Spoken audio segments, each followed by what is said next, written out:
Hello, welcome to another daily devotional message out of our speaking about prayer. Um, can you imagine this? There's a child, you're in a crowd at the mall, there's a lot going on. Maybe it's around the holiday season. People are all over the place. The child gets distracted. Maybe he's looking at some toys or some new gadget that just recently came out. But then when he refocuses his attention, he realizes he no longer sees his mommy. He don't see daddy nowhere around. He begins to start feeling this distress without not knowing.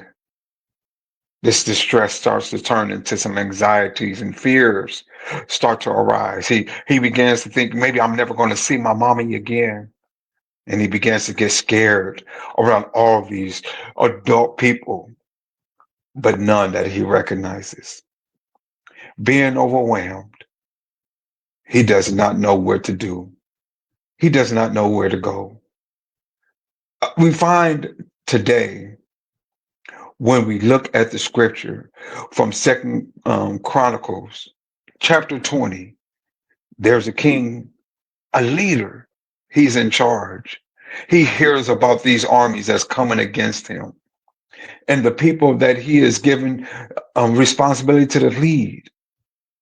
But he goes to the Lord in prayer. And this is what he says: "Oh, our God, will you not execute judgment on them?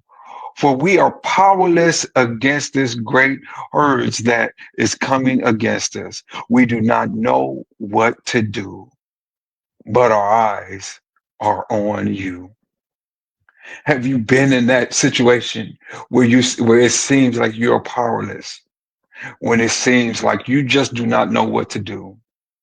I just want to encourage you on this day to know that prayer can help you out.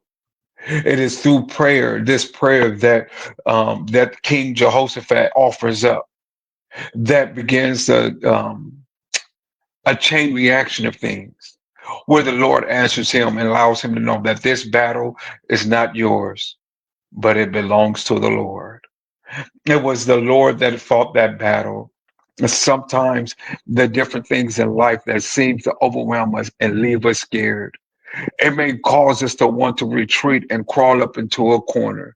But instead of relying on our own strength, instead of well, I guess I should say it like this: when we don't have no strength on our own, when we cannot find wisdom, and when we cannot find things within ourselves, can we be honest enough to realize that we know that we are powerless and we do not know what to do?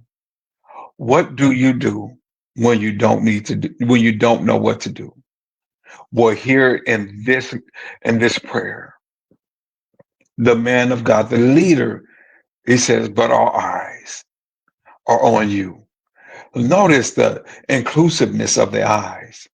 It says ours. When I started thinking about this, it reminded me that in this chapter, he proclaimed a fast and a time of fasting and praying among all of Judah.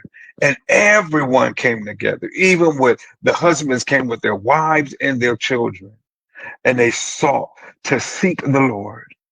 When life is overwhelming, when it's filled with anxieties, when you don't know what to do, when you can't muster up the strength of your own, will you trust that God will guide you and lead you through? Back to the story of the child. There was something that happened when he saw his parents from across the room. All of the fear began to fall away because he knew that as long as he could see his parents, that he could get back to a place of safety. So, my brothers and sisters, when life overwhelms you, like it does with that lost child, just keep your eyes focused on Jesus, knowing that he will be the one that will keep you safe. Put all of your trust in him and lean on him. Your best response to fear is to activate your faith.